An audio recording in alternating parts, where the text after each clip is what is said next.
A popular misconception, we sell ice cream, we jump with joy to work every day. That doesn't happen, right?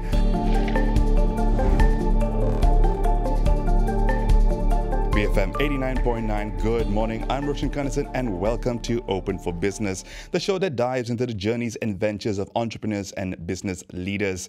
This morning on the show, Edmund Tan, co-founder and managing director of the homegrown ice cream brand Inside Scoop.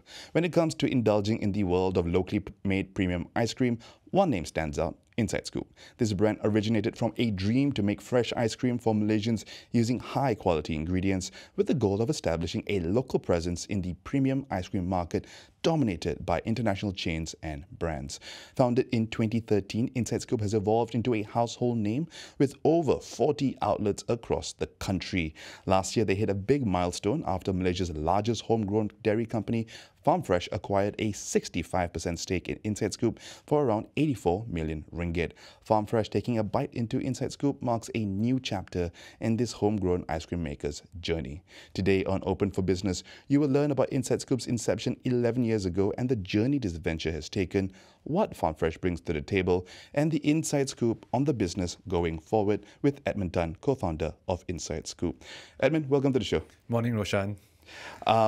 It's been 11 years since you started down this path, taking this business to over 40 outlets, you and your co-founders, and clocking in tens of millions of ringgit in revenue. Taking a look back, I'd like to get a better sense of what started you down this path. Because if I understand correctly, you and your co-founders were all in finance. Yeah. Why did you and your co-founders enter the competitive world of ice cream? Well, we decided that we didn't like a stable corporate life. So we decided, like, let's put a shock to the system and let's do something really hard, like F&B. And that's how we got started. But jokes aside, actually, the real story is my then ex-girlfriend really likes ice cream. She's really passionate about it. She has all things ice cream around the house and all that stuff, right? And I decided, hey, you know, since you like ice cream so much, why don't you do something in the ice cream space? And then we decided to start something together. But very quickly after that, I made her an honest woman. I decided to marry her. So that's how we got together and we got married. And then yeah, that's the journey of Inside Scoop. We wanted to start something that Shuli was really passionate about and also leverages on our experiences in the corporate affairs in the corporate world before. And so there are three of you, right, co-founders? Yes, that's right. Two of you investment bankers. Shuli was an actuary. Shuli was an actuary in Great Eastern, yeah. I understand this. You know, you want to try something, and Yes. we've seen people do that, right? Oh, I'm going to go into F&B because generally the more accessible Yes. of the industries, but also high failure rate. And Yes. given that business is inherently risky, what gave you and your two co-founders the confidence to eventually leave your stable careers Yes. and enter the world of entrepreneurship? I think this one requires a bit of preparation. So while I'm all for people starting businesses young and starting really early on in their careers, Shuli and I actually planned for this for quite a bit. We didn't plan to start an ice cream shop. We planned to start our own business at some point in time. At least for me, that was high on my own personal achievement list. So you know, when we had decent careers and we could afford a certain lifestyle, we were quite thrifty and we were saving up for this. So that sort of, not say nest egg, that sort of financial freedom allowed us to take a bit more risk with our career. And I always knew that the 30 to 40 range was when we wanted to take a bit more risk with ourselves, see what we can do. In that era when we first started was like 2012, 2013, when we were toying with the idea. F&B was quite sexy, and F&B is still sexy today. There was also the tech sector that was quite interesting. So we toyed with ideas in both spaces. But being a more conservative person, I couldn't bring myself to run a company that was constantly in need to raise funds, burn money. So true to my personal character, we decided to go something more fundamental, and those were the only two spaces that I could think of that we could work on. So you had that sense of financial maturity. Yes. You had that background. Yes. You had this theory that you could bring to the business. Yes. Like, this is how we're supposed to do it. Yes, But, theory banyak lah. Whether theory banyak actually practical or not lah. That's the part that we struggled with the most. So tell us a little bit about that. When you started the business. So first of all, we thought that we were busy and we thought we were busy, and we were how to say, swamped all the time in an investment bank, right? Oh, we work long hours and stuff. You guys have no idea, investment bankers listening to this show, like running a hands-on business, whether in F&B, manufacturing, or anything else. The commitment is not to say as a banker we didn't commit ourselves, we did, but here it's just because it's your own baby, you actually put double the effort in, and it's impossible to say this, or it's impossible to comprehend until you're actually in it. We actually put more effort in. It's not because we put less effort into our previous jobs, it's just that the stretch and the amount of commitment that you put into this is a lot more, because it's your own baby, and you're working, at least in F&B, you're working really hard for large number of transactions for relatively small revenue, fairly small ticket size, and you are only as good as your last ticket. I mean, as a banker, we always say that you're only as good as your last deal. Yeah, you do 3 or 4 deals a year, that's fine. You got a 3-month, 4-month life cycle. You're getting a ticket every couple of minutes, hopefully, right? So you're only as good as your last receipt or your last ticket. So it's constantly being on your toes. That was quite challenging for us, and recalibrating that was quite challenging for us. When you we were talking a little bit about that confidence that gave you what gave you the confidence to start in, and a bit of that was the thriftiness, and also I guess that you all three had built a little bit of a savings buffer in order to start this and fund it. Yes. But ultimately, it's a very competitive space with a lot of established brands in the market. How did you test or validate that there was demand for a locally made brand? Well, first of all, it's validation on Shuli, right? She really likes ice cream, and we felt that there was a category in Malaysia that was available to us to try, which is an homegrown artisanal ice cream that makes ice cream locally using really amazing local ingredients, and the ice cream is fresh. So we embarked on that journey. Hopefully the taste buds and the product that we've made actually resonates with Malaysians, as opposed to made somewhere overseas or made in an industrial setting.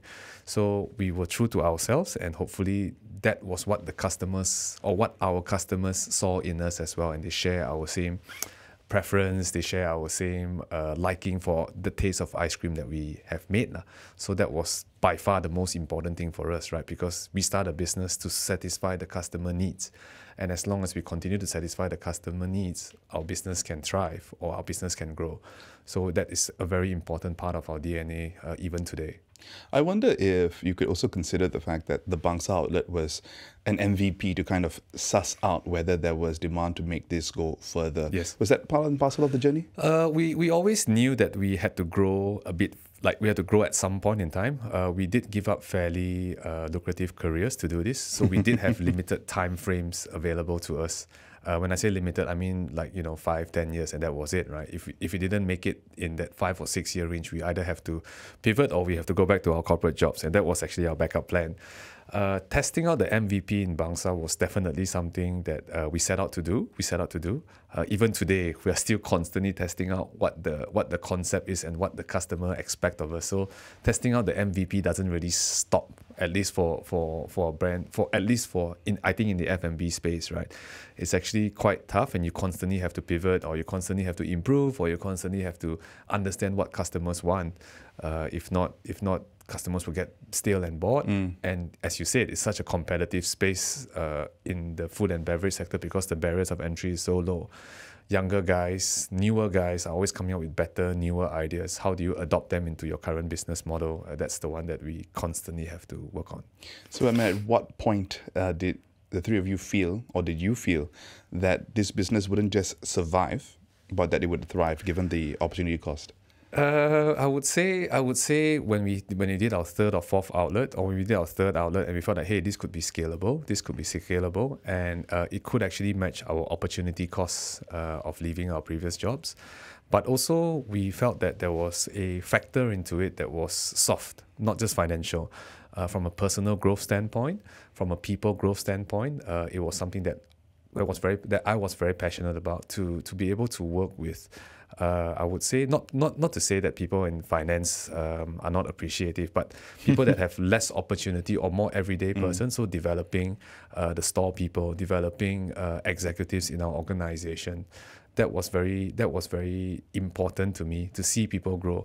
like what I always tell the younger guys in the office, my ideal success metric is not how much I'm worth, because I don't spend a lot of money. It's more of like 10, 20 years down the road, how many people call me up for a coffee that used to work with me and say to me, hey, Edmund, we had a really good time. I really learned a lot from you. That to me is like the ideal success metric. And not like, Edmund, you are a, you know. And we'll leave it at that. We'll leave it at that, right? We'll leave it at that, right? But it's not an easy journey, right? It's not an easy journey, because you still have to balance out making money. You still have to balance out your KPIs. You have to balance out everything. So we're not saying everybody like jump with joy to the work to work every day. It's just balancing that out. And like, yeah, with the benefit of hindsight, oh yeah, that was a really good time. So that to me is the ideal success metric. Yeah, I also like the fact that you guys have built such a strong brand, and I think there's more room for that to grow. In this country, we have so many manufacturers who are back end, who are some of the biggest in the world, but we don't really know who they are. So it's good to see companies going out, building brand and taking these brands larger. And we'll touch a little bit on that in a few minutes, Edmund. Edmund, earlier we talked a little bit. We were a bit nostalgic, talking about the early days, about Bangsa, about the journey, your ex-girlfriend, now turned wife, who is also your co-founder. Yes. And of course, what gave you confidence to leave your then lucrative finance jobs and start this journey in entrepreneurship, which is inherently risky. I have one more question about the early days, and talk to us a little bit about what it was like, the process behind the R&D that went into, because your flavors were what caught attention, is what the local content essentially was what caught attention. So talk to us a little bit about the R&D that went into developing flavors and recipes, as well as how you experimented with the concept for the Bangsa store. Yep.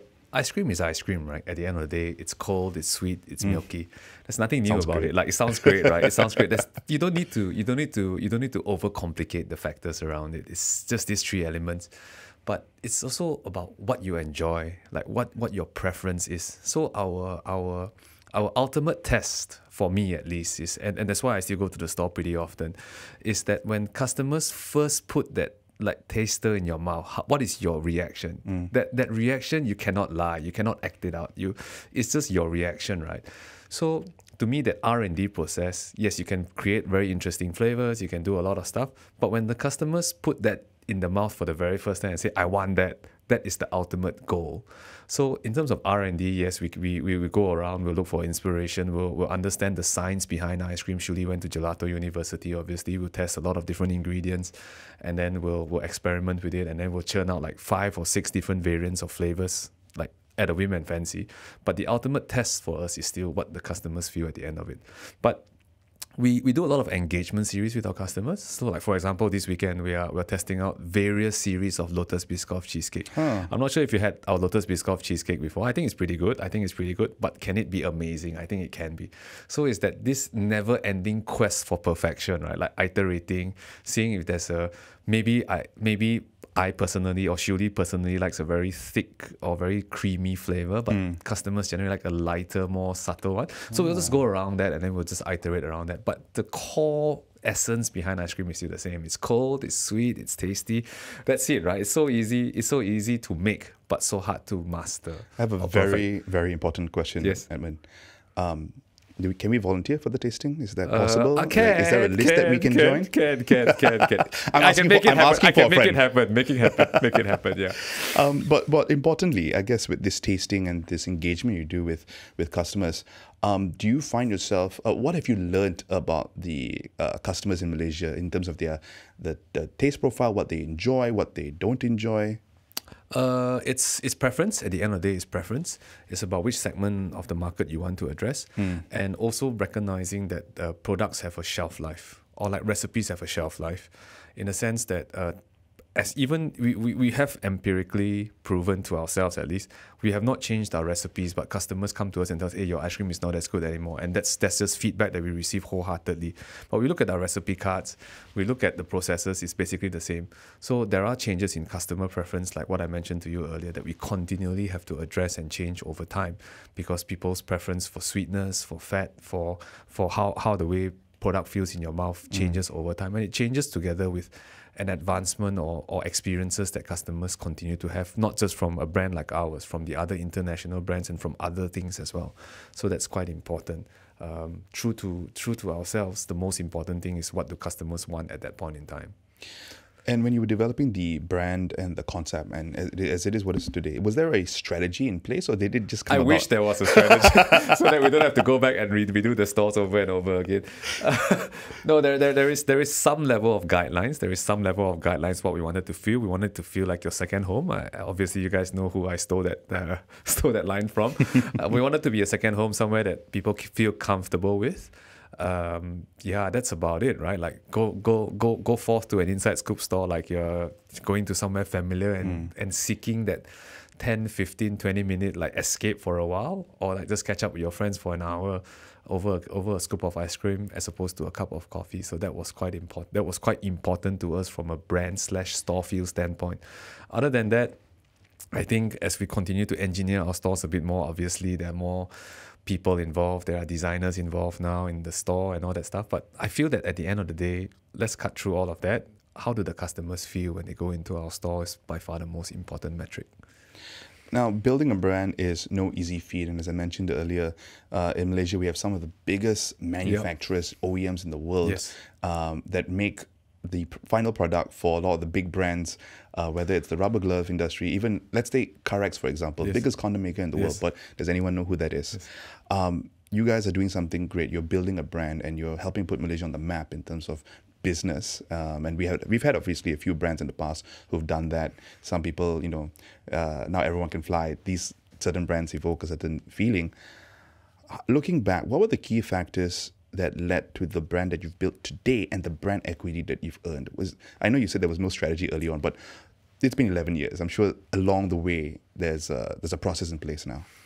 The brand comes back down to the DNA. I think we're still only in Malaysia at the moment, with one or two outlets in Singapore.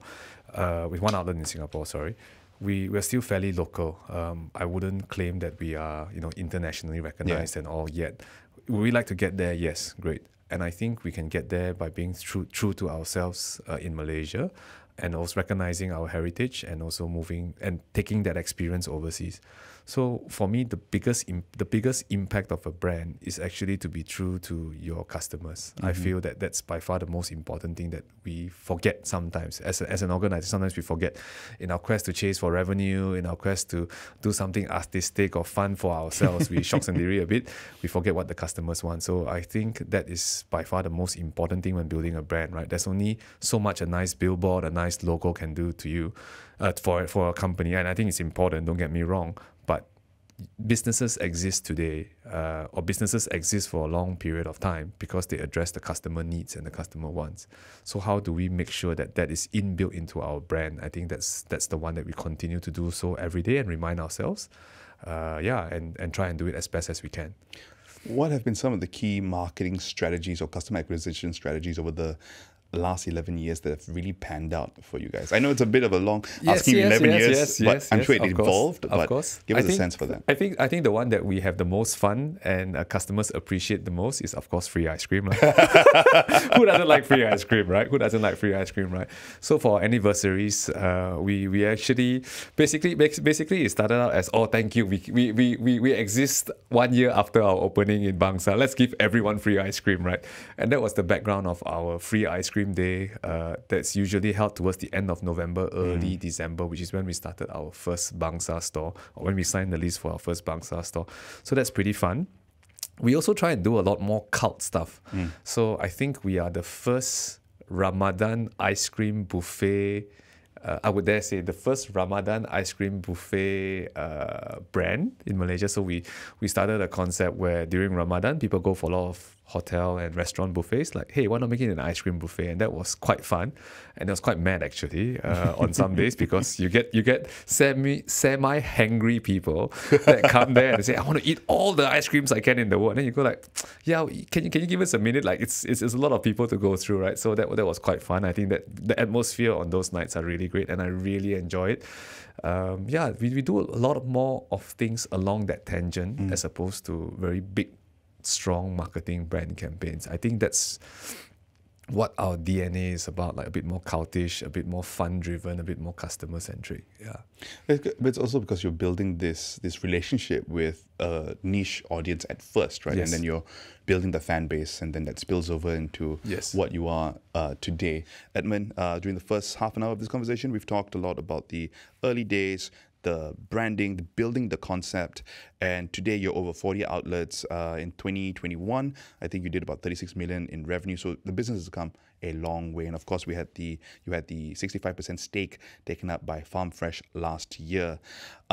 Talking about that acquisition, it was reported during that time that Inside Scoop's revenue grew from 10 million ringgit in 2017 to about 36 million ringgit in 2021, which represented a compounded annual growth rate of 38%, which is very impressive.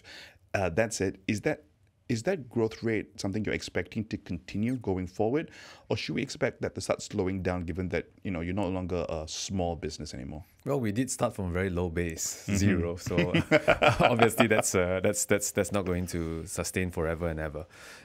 For us, we still do see growth.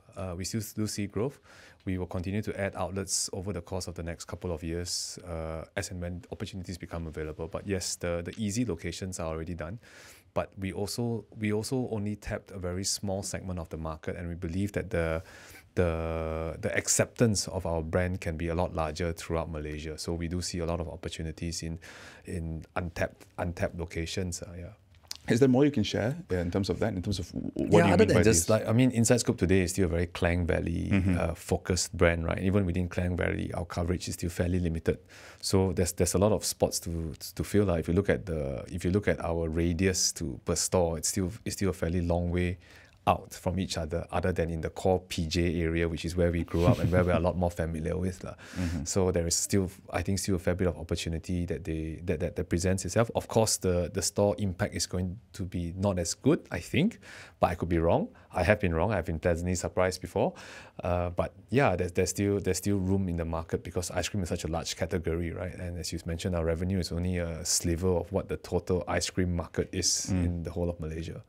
It reminds me a lot of the Starbucks strategy in the early days, particularly in the American market, right? Which is have a Starbucks in every corner. Don't worry about we don't have to worry about franchisees and radiuses. We just want it on every corner, and they create that third space, as Howard Schultz used to put it. Yes. And a big part of that filing, or at least a keynote that I took from that, was the fact that one of the expectations is that from the filing onwards, Inside Scoop would double its store count in the medium term, which seems to be, and it's something you mentioned a few times. Is that the key strategy for growth, and where are you in terms of this expansion? I think we'll still continue to grow our stores organically.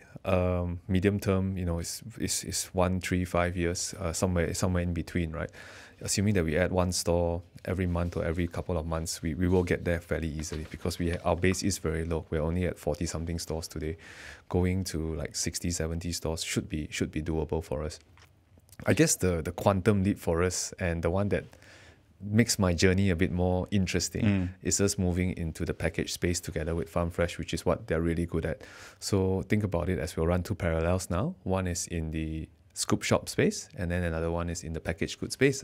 So hopefully we'll have a bit of fun there, and continue to bring the DNA there. Of course, it's a very different product. It's a very different segment. Hopefully that will be a bit of fun. So CPG is going to be the next frontier and hopefully the next growth trajectory for you? I think it's the next quantum leap for us. Is it a tested space for us? No. It's a big risk for us, obviously. And hopefully with the likes of, with the backing of Farm Fresh, and together with the DNA and the team that we've put together, that risk is lower. Obviously, it's a very large space. But let's not underestimate how competitive that space is, right? Like the big boys play there, the small boys play there, the medium boys play there. Everyone plays there, and except us. So I think we need to really bring our A game there, and hopefully address what the customers in that segment wants from us. I think that's still the part that we are discovering as we go along this particular journey. I think I'll leave the questions about CPG and the difference in the processes for when you launch a CPG product. Sure. Given the time that we have left. But it sounds that like outlet growth and CPG is going to be the main way for growth going forward. Yes. Talk to us a little bit about that relationship with Loy Tuan Ee and Farm Fresh. Right now, they are you're a subsidiary of the group right now. What else do they expect from you and Inside Scoop? And vice versa, what is the value that they bring to the cap table aside the funding? I think as with all investments, obviously your shareholders expect the most out of you from a financial return standpoint, lah. But having said that, jokes aside, I think we are fairly aligned in the sense that the popular misconception is that Edmund has sold his shares and then Edmund's going to retire into the sunset, right? Actually, Shuli and I rolled over majority of our portions into the business. So we have, of course, taken a bit of money off the table, but it's not like a whole lot of money. So we intend to stay around for a long time to continue to run this particular business and to see where it takes us, because it's quite an interesting proposition, right? And hopefully, or not hopefully, as we continue to discover our relationship with Farm Fresh, we do run fairly independently with fairly good inputs from Mr. Loy and Khairul on the board level. So on a day-to-day basis, they are not so involved with us, but we do try and keep them updated on like major like updates or things that go along the line, like at the board level. But day-to-day wise, I think the relationship is turning out fairly well.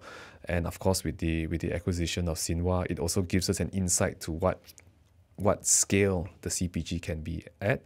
And yeah, it's a symbiotic relationship, right? Like seeing what other people see mutually, and learning from their particular insights and their point of view. And I think that's quite important to us, because Shuli and I, being day-to-day operators of a brick and mortar business, sometimes we see things a certain way. Having a different perspective makes our journey quite interesting as well, to show us like what are we missing and what can we do better, what are we doing well today, recognizing what are we doing well today. So that those things are quite important. The Sinwa acquisition by Farm Fresh, from my understanding, also allows for stronger supply chain, cold chain, and when you hit into the CPG path, that you are able to supply that product in a much more reliable manner. Yeah. Exports part of the longer term growth story? I think for us, the most important objective for me over the next 12-24 months is basically to get a CPG product up. Not just to get it up, like get a really good product out, and continue to make sure we steer the ship well on the scoop shop front. Not forgetting the customers that have brought us to where we are today, so that we don't lose focus and we don't lose our core customer base, right? If exports come along, great, let's have a chat. But for us, the highest priority is to make sure we're true to our DNA at the inside scoop level and make sure we have a CPG product that can be enjoyed by all. I think that vision to me is very clear. That looks to be the next stage, right? Yes. The CPG product with Farm Fresh in your corner now. That's the longer ambition, building a good CPG product that will help you scale much further. And that's going to, I think, require a lot of work, as you've mentioned. To wrap up this conversation, Edmund, you've already kind of alluded to this. It's been 11 years. How much longer do you and your co-founders expect to be actively involved in the business? I think for me, life is a journey, right? Life is a journey, or career is a journey. Career is a journey in life as much as anything else. I don't have any plans to leave the business, honestly. Yes, there is a bit of an exit clause when the time comes, but how to say, it's an interesting journey. Actually, the CPG category that we have today is a quantum leap to where we were before. It's quite a different business altogether. It's basically starting something new to a certain extent. Yes, it's leveraging some of our experience in ice cream, but it's quite an exciting and interesting journey. Actually, it's the flip side of the question is what people don't ask me sometimes. I'm going to force you to ask me. I'm going to answer that question without you asking me. It's along the lines of, if we didn't embark on this journey, Shuli and I would more likely be bored with our jobs and more likely to leave than where we are currently. Because what we're going to do today is not a 1, 2, 3 year project. It's a 5 to 7 or 5 to 10 year project, right? And in order to see like really good results, and when I say results, I don't just mean financial results, right? I mean product market fit and everything else. So I don't see why we would just end our journey really quickly. So that to me is a question that I don't think is even up for discussion, right? Because yes, I don't jump with joy to work every single day. Unlike a popular misconception, we sell ice cream, we jump with joy to work every day. That doesn't happen, right? But it's more along the lines of we still enjoy what we do. Yes, there are hard days. Yes, there are tough days. Yes, there are easy days. But nothing easy is worth doing, right? So in this scenario, I think it's a really good journey that we have. I mean, that's a beautiful note to end this conversation on. Thank you so much for your time today. Thank you.